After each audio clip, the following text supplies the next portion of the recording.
Baik, untuk yang bagian keempat, alat yang akan saya peragakan atau share, berbagi adalah power meter. Ya. Power meter ini gunanya untuk menghitung berapa besar daya dalam kilowatt ataupun ampere yang dipergunakan oleh mesin pendingin kita, ya. Sehingga dengan menghitung daya dari alat pendingin tersebut, kita bisa menghitung efisiensi berapa kilowatt per ton atau coefficient of performance atau COP-nya dari chiller tersebut dengan mengcombine, ya, membagi daya dari listrik dengan produksi dari air dingin, ya. Jadi kilowatt per ton atau COP nanti kita bisa hitung. Jadi apakah masih sesuai dengan desain atau sudah ada deteriorate, ya, perubahan-perubahan karena faktor umur, faktor maintenance dan lain-lain. Oke. Nah, ini adalah alatnya, ya, itu power meter. Jadi kalau saya lihatkan di depan, nah ini seperti ini, ya kan. Jadi kalau diperbesar lagi, coba saya, ini ya power meter. Oke, jadi alat ini, ya kan, bisa mengukur arus, kemudian tegangan, harmonik, ya, semua di-combine sehingga kita bisa menjadikan nanti berapa kilowatt, ampere, tegangan, ada harmoniknya, sehingga dari waktu ke waktu kita bisa menghitung berapa daya yang dipakai oleh chiller tersebut. Nah, metodenya harus sama, ya, jadi bersamaan. Jadi kita menghitung jam 00, ya kan, menghitung laju aliran air, berapa volume tonasenya dari chiller tersebut dengan daya yang dipakai. Jadi harus sinkron, ya, jangan beda. Kita mengukur jam 12, ini diukurnya jam 1, nanti tidak bisa akurat. Jadi harus waktu yang bersamaan. Oleh sebab itulah diperlukan logger, ya, data logger supaya waktunya bersamaan, ya. Jadi di sini kita bisa kalau kita lihat nanti bisa kayak, ya, nanti ini bisa tegangan, bisa arus, bisa semuanya bisa dihitung. Nanti pada akhirnya dikompil menjadi kilowatt, ya. Oke, kemudian selanjutnya yaitu tentunya kita mempunyai namanya buat mengukur arus, ya. Kita menggunakan namanya ini ya, Rockwell, ya, Rogowski Rockwell. Itu sangat cocok, ya, karena apa? Ya kan? Karena kalau kita ngukur di dalam panel, ya kan, itu terdiri dari busbar. Kalau kita menggunakan klem yang biasa kaku, itu agak sulit, ya. So ini kita menggunakan Rockwell, ya, Rogowski Rockwell namanya. Jadi sangat fleksibel, jadi ini mudah sekali dimasukkan. Jadi kalau saya kasih memberikan contoh, ini bisa dibuka, ya. Ini kita buka. Nah, lepas, ya. Nanti kita masukin di dalam busbar, di lock, ya. Nah, ini bisa langsung ukur. Jadi ada 3, ada 4, ya, bisa jadi netral, RST dan netral bisa diukur dengan ini. Ya, jadi yang harus diperhatikan adalah arah, ya. Di sini ada arah. Mungkin kalau kita lihat ada arah arusnya, ya. Nah, ini lihat arah arus, ya. Yang harus dilihat, ya, arah arusnya ini harus dilihat, ya. Supaya jangan salah, kalau terbalik nanti ngitungnya jadi kalkulasinya jadi negatif. Kemudian juga ada alat yang memang untuk mengukur tegangan, ya. Jadi tegangan itu tentunya harus disamakan dengan kabelnya arusnya, jangan terbalik-balik. Jadi ya di RST juga pakai RST, Ya ada color code-nya, ya, semuanya ada. Ini ada red, yellow, black, apa ground juga kan. Jadi ini betul-betul harus sinkron dengan kabelnya Rogowski tadi ya, Rockwell. Ada sama ya, ada ini yang buat ground ya. Ini semua harus sesuai dengan kabel yang tadi ya. Nah ini semuanya masuk di dalam power meter tadi ya. Ini semua masuk di dalam power meter tadi, yaitu di belakang ini. Ya, di sini ada. Jadi semua power meter tidak tergantung mereknya, itu sama ya. Cuman ini apa mereknya tersendiri lah, yang lain ya. ME440. Jadi saya nggak disponsorin oleh ini. Oke, ini alatnya ya. Jadi ini semua masuk ke sini semua, baik yang dari Rockwell maupun dari tegangan ya, semua masuk ke sini. Cuma nanti di panelnya harus inline ya. Jadi yang R sama R, S sama S, T sama T ya. Mungkin itu saja ya yang dari power meter. Dan nanti kita yang penting itu waktu melakukan pengukuran, yaitu waktunya harus bersamaan. Waktu kita ngukur flow meter daripada air, ya kan, untuk menentukan kapasitas chiller dengan mengukur daya dari listrik, waktunya harus bersamaan. Oleh sebab itu diperlukan kita compile di dalam data logger ya, masukin dalam komputer, di record semuanya ya, sehingga bisa nanti dalam bisa kalau kita mau commissioning bisa berapa jam, tergantung lah nanti datanya yang kita peroleh yang sebaik mungkin, yang itu yang kita pilih ya. Itu bagian dari power meter ya. Mudah-mudahan bisa diterima dan dimengerti. Kalau memang belum jelas nanti bisa menghubungi saya.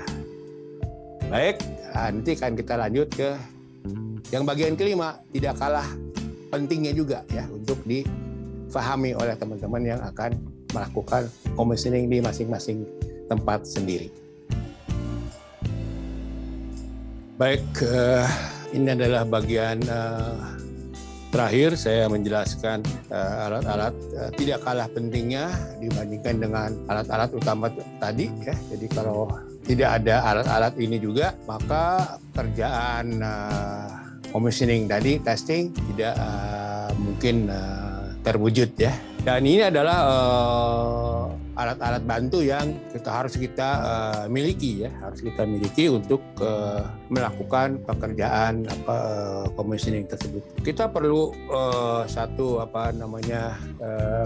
gerinda ya. Gerinda ini fungsinya apa? Untuk membersihkan pipa yang akan kita taruh transducer, penggerak elektronik ataupun surface thermometer, karena permukaannya harus bersih ya. Jadi harus kita gerinda, tapi ya gerindanya jangan sampai pipanya habis ya.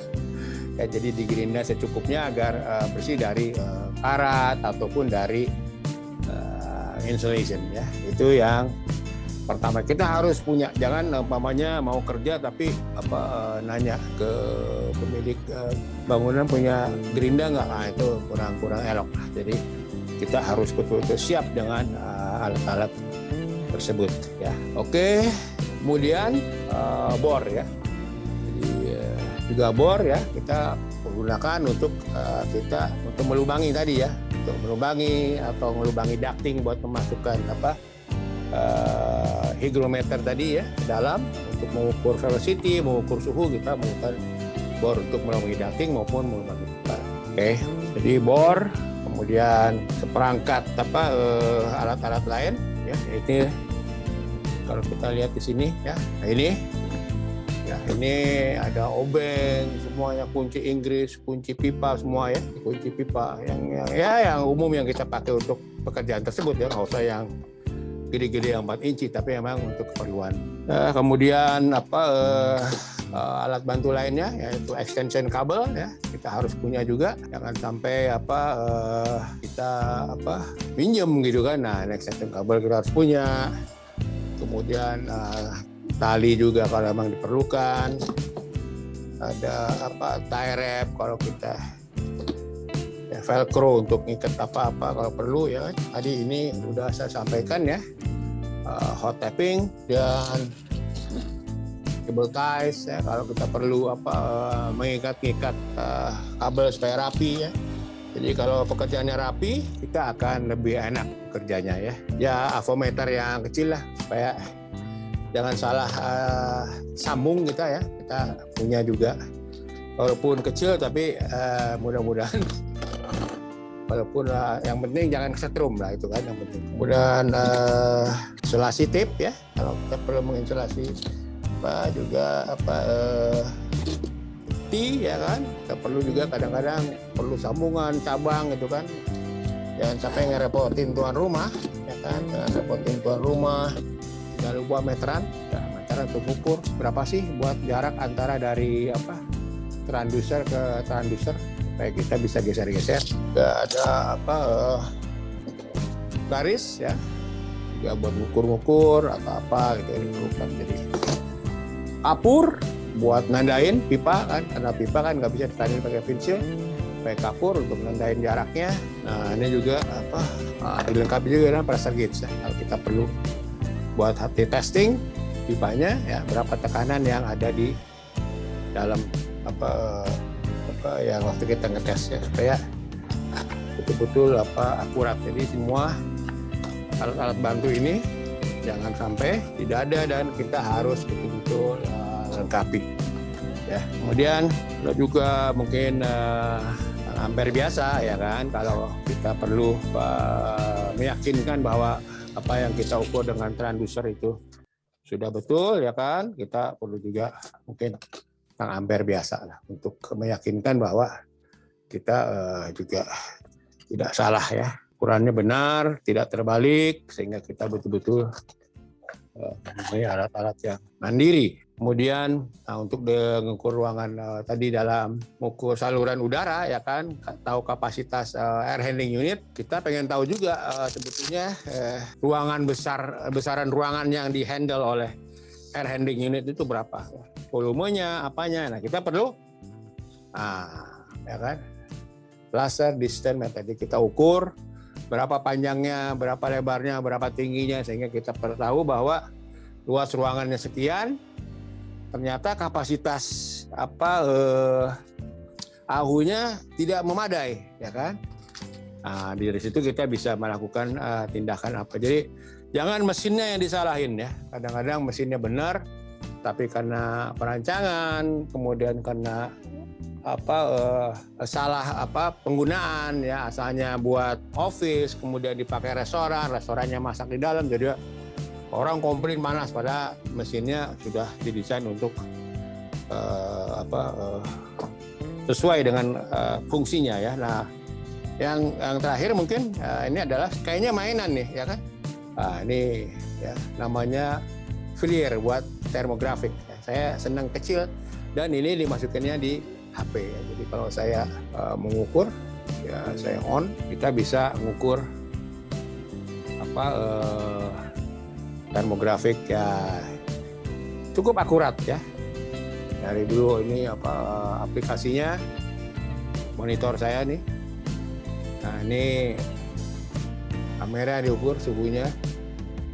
Nah ini, ya, jadi lumayan lah ya, untuk mengetahui apabila memang ketika kita melakukan pengukuran ada hal-hal yang kita tidak inginkan di dalam bus bar atau apa, kita bisa ukur dengan jadi alat yang sederhana ya, cukup lumayan ya, yang usah beli yang puluhan juta ya, yang 10 juta aja cukup lah. Oke, saya rasa itu saja yang disampaikan untuk alat-alat testing dan commissioning ya. Mudah-mudahan bisa dimengerti dan bermanfaat ya. Apabila ada yang tidak jelas bisa ditanyakan. Saya di sini tidak bermaksud mengajari menggurui teman-teman, mungkin teman-teman atau orang-orang lain ada yang lebih ahli dari saya. Saya hanya berbagi, bercerita mengenai pengalaman saya, kemudian alat-alat saya yang dipergunakan, dan cukup baik ya. Jadi itulah pesan dari saya. Ya, sekali lagi, saya tidak disponsori oleh siapapun dan saya tidak menggurui teman-teman.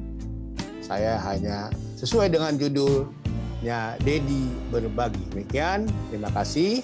Mudah-mudahan bermanfaat dan sampai jumpa di lain kesempatan. Assalamualaikum warahmatullahi wabarakatuh.